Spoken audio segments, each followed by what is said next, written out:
All right, Cash Flow Tactics, Joint Ops, and Atlas Wealth fans. We're coming at you today to dispel a myth that you want to own your properties free and clear, or that a great hedge for uncertain times is to pay down extra principal on your notes. So I'm Jimmy. We got Brad and Bob. Want to say hi, fellas? What's up, guys?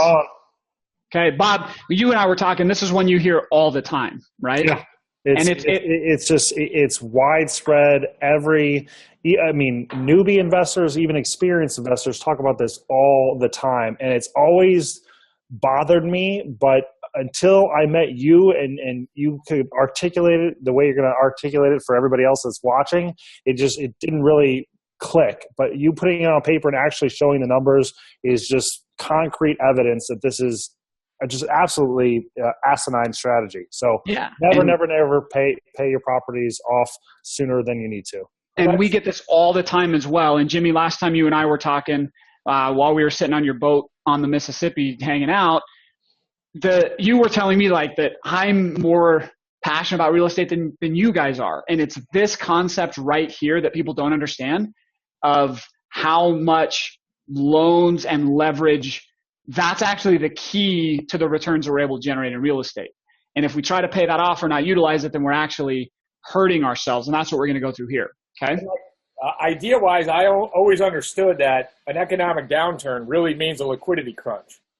So whatever liquidity you have is most valuable in a downturn, like an '08. Yep. So we're gonna address that, yes, from both sides. That today, right here on this video, we're going to address that liquidity issue. Should we, as a hedge, try to own our property outright to improve our circumstances?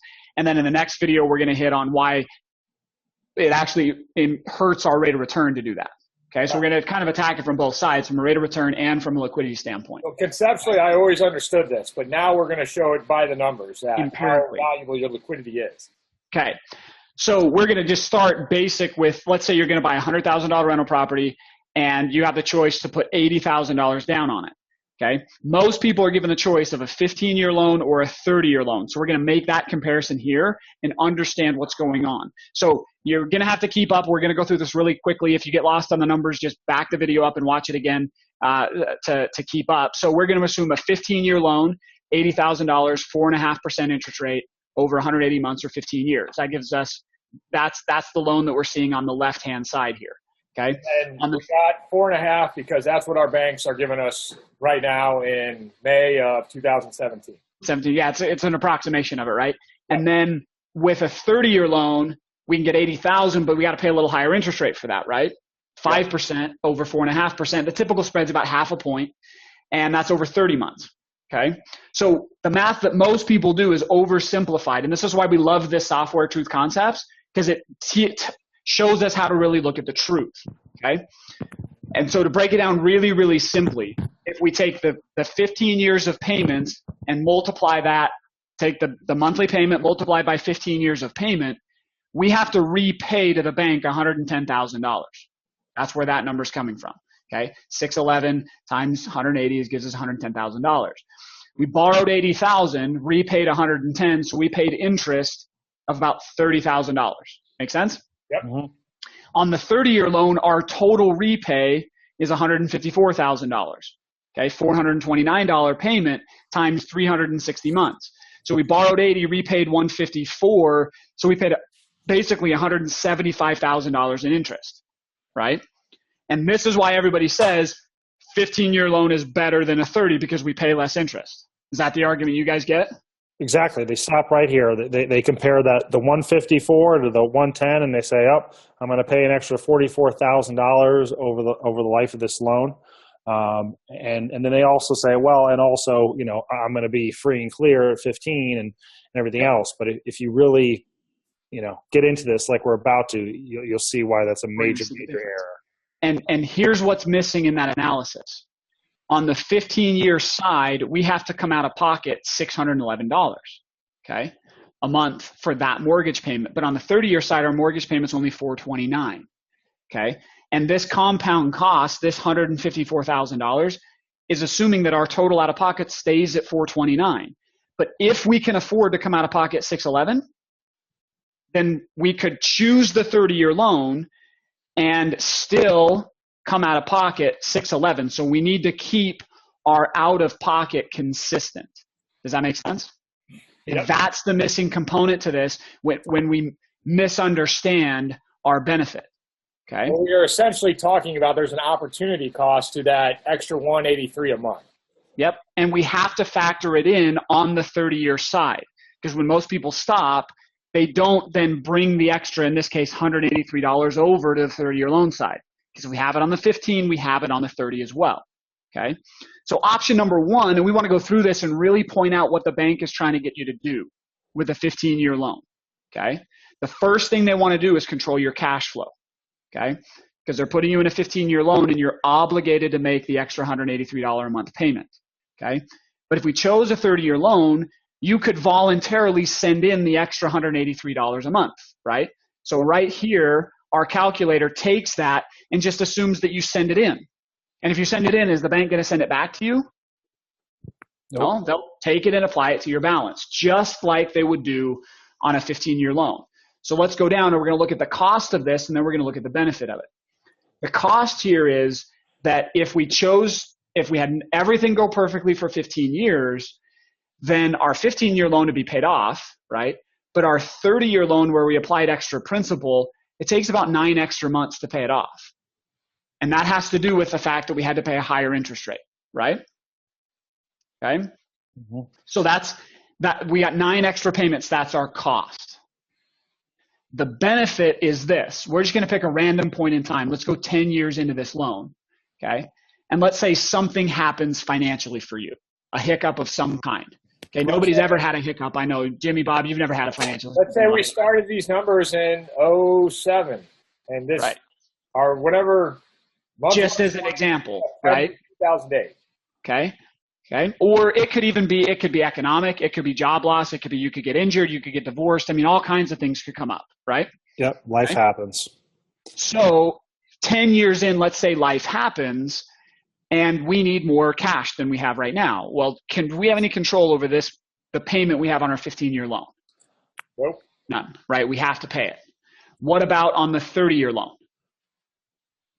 Yeah, you've been paying extra for 10 years. $183 a month, right? So we can just voluntarily stop sending that to the bank whenever we want, and we can generate $183 a month overnight. Okay. For most people, that's about what they pay for their food or their car payment or gas to get to work, whatever that is. That's a real amount of money that you could just have overnight. That's my supplements for a month. Okay. Whatever. A lot of gas for your boat to go wakeboarding, right? Yeah. Okay. So whatever it is, we can immediately take back control of our cash flow. Whereas the 15-year loan, we don't have that ability. Okay. Now, is that worth 9 extra payments to you? Well, that's qualitative. That's up to you, but we're showing the cost benefit of that. Okay. So that's option number one. But the second thing banks want to do is they want to control as much equity in your property as they possibly can. Because the more equity you have in the property, the lower risk they're taking. All right, quick technical difficulty there. We're squared away. Where we left off was we're talking about the first thing the banks want to do is control your cash flow. The second thing they want to do is control your equity, because your equity, it decreases their risk. Okay, they want you to have as much equity as possible, so they're protected. So in this example, if we're paying the money into the house, now in both cases, our equity is now controlled by the bank. Okay. So if we wanted to value and look at the benefit of protecting that equity, instead of taking this $183 and sending it to the bank, we could get a coffee can, cut a hole in the top, and stick it down on top of the coffee can, right? I mean, this isn't money we want to take to Vegas, right, and invest, or give to our brother-in-law for his new startup venture, right? This is money that otherwise would be equity in our property, so we want to treat it on an equal playing field, and we want to take very little to no risk on it. Treat it as equity you can control.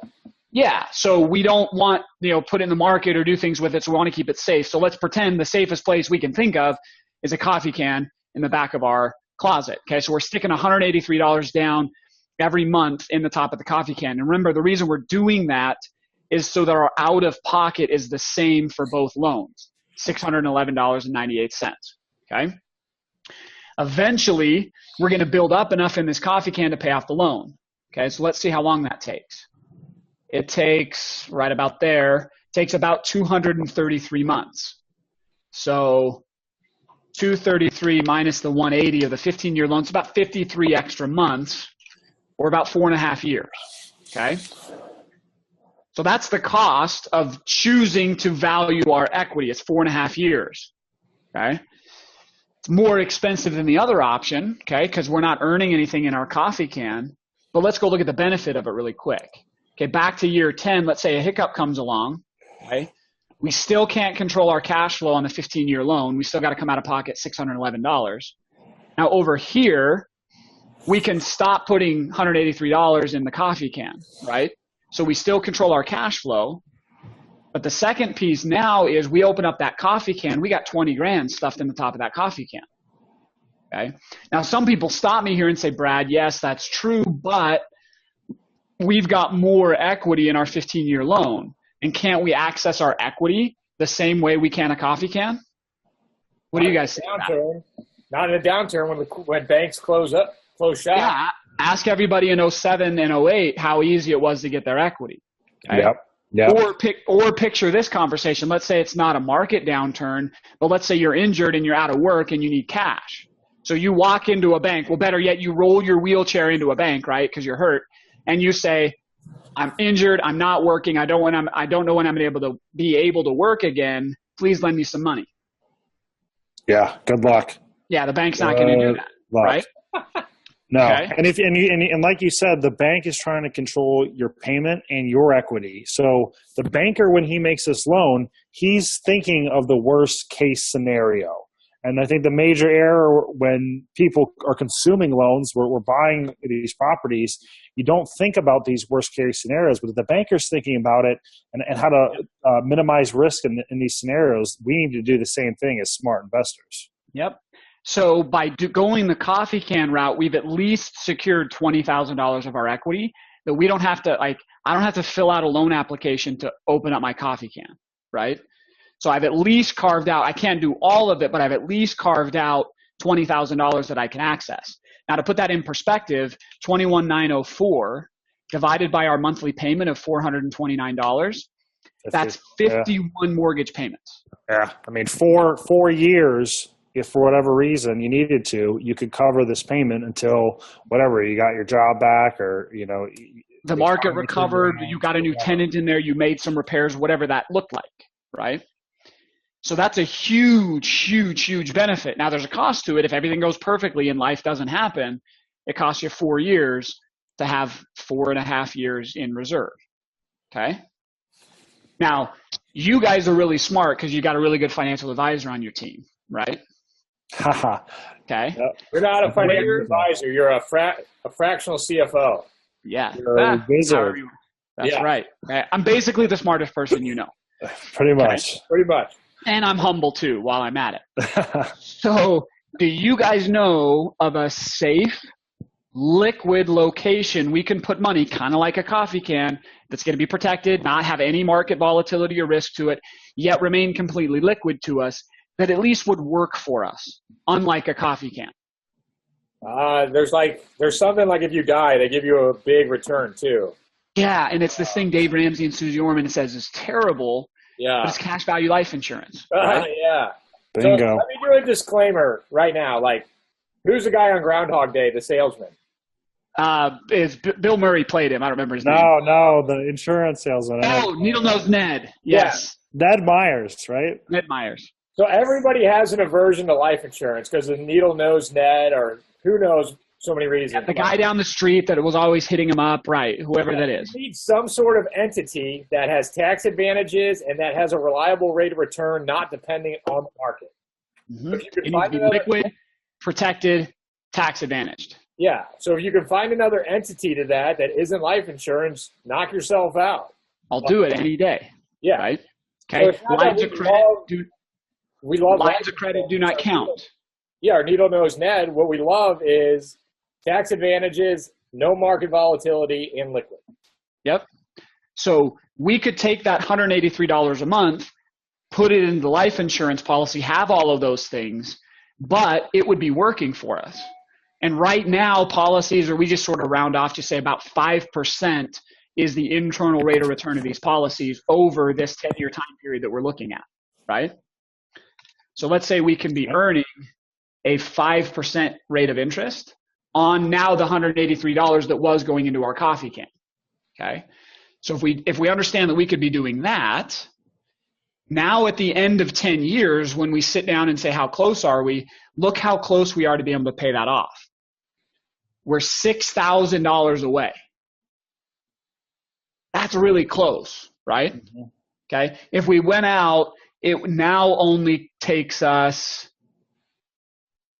about, we're still about 9-month difference between being fully paid off. Okay. So this is not sending in money to the insurance company, but putting in our insurance policy. We're about 9-month difference. Does that make sense? Yep. But we come back up to year 120. Now we control the entire payment, the extra payment of $183, and we've got $28,000 rather than $21,000 secured in equity. And we can tap that money anytime we want and any dollar amount. I mean, Brad, how quick can you get the money from the life insurance company? We tell people conservatively 5 business days, but a lot of them will overnight wire it to you. And you don't need to fill out an application. You need to go in there and tell them what you're using the money for. It's your money, so they instantly send it to you. Yep. So if your goal is still to own the property free and clear, because I understand that people have that voice in their head or just that, I got to get it paid off, that gnawing, right? Yep. That's fine. But we're now showing you a route where you can still achieve it. This is conservatively within 9 months of when you would have achieved it otherwise, yet giving you a safer path because you control your payment and you control your equity. Dramatically lowered our risk in option 2. Yeah. Now, Jimmy, you love paying taxes, so this probably doesn't apply to you, okay? But look at this. The very last month of the 15-year loan, you had mortgage interest of $2.29. Can we deduct that? Sure. Does it get you excited to deduct $2.29? No, it's like 80 cents. Yeah, I'll take whatever I can get, but that doesn't make us excited. What about $227? Yeah, that's still another $100. That's a meaningful amount, right? Now that happens all the way through now remember, same amount out of pocket. In both cases, $600 a month, okay? But look at all the extra deduction we get because we're paying a higher interest, okay? Mm-hmm. If we factor that in at, let's say, a 25% marginal tax bracket, you could either give less money to the government every month or you could give the same amount and then get a tax refund, right? Either way, that's money that you wouldn't have had if you did the 15-year loan because you don't get to deduct as much interest, okay? So if we took that and added it to the policy, let's say we paid the same amount to Uncle Sam, but at the end of every year, we got our tax refund and we put it in the policy because we could do that, right? Yep. To keep apples to apples. Now that amounts to $183 plus the tax savings. That pushes us to a net in our pocket, $266 a month. We build that up in the life insurance policy and look where we stand. At month 180, if you just go the cash route, 15-year loan, we're paid off, we're free and clear, we're at 0. Here, we actually have $68,000 built up in our policy.